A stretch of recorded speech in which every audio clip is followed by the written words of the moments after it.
അതെ ഞാൻ ക്ലാസ്സിൽ പോണ. എന്താടാ? ടീച്ചർ എന്നെ തല്ലാൻ പോയി. ചോദിച്ചിട്ടെ കാര്യം. ഒന്നടങ്ങടി, ഞാൻ ചോദിക്കട്ടെ. തല്ലിയോ? പേടിപ്പിച്ച്. ഞാനും ടീച്ചറല്ലേ, എന്റെ സ്റ്റുഡൻസിനെ അടിക്കാറില്ലല്ലോ. നീ പഠിക്കുന്ന സമയത്ത് തല്ലി കിട്ടിയേട്ടാ? ഇഷ്ടംമാരെ എന്തു വേദനയാണെന്നറിയോ?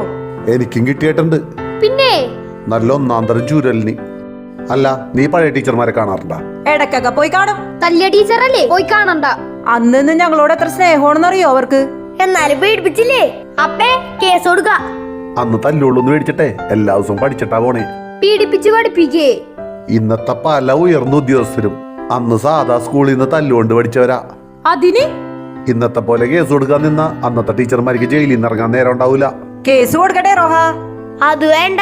അവര് വേണോന്ന് വെച്ച് പേടിപ്പിക്കണല്ല. അതും കൂടി ഇല്ലെങ്കേ മണ്ടന്മാരെ വാർത്തെടുക്കും. മനസ്സിലായില്ലേ? പഠിക്കുകയാണെങ്കി ഇപ്പൊ 2 കിട്ടിയാലും കുഴപ്പമില്ല. പഠിക്കാൻ വേണ്ടി അമ്മടെ തല്ലുള്ള ടീച്ചർ വഴക്കുറഞ്ഞ പ്രശ്നമല്ലേ?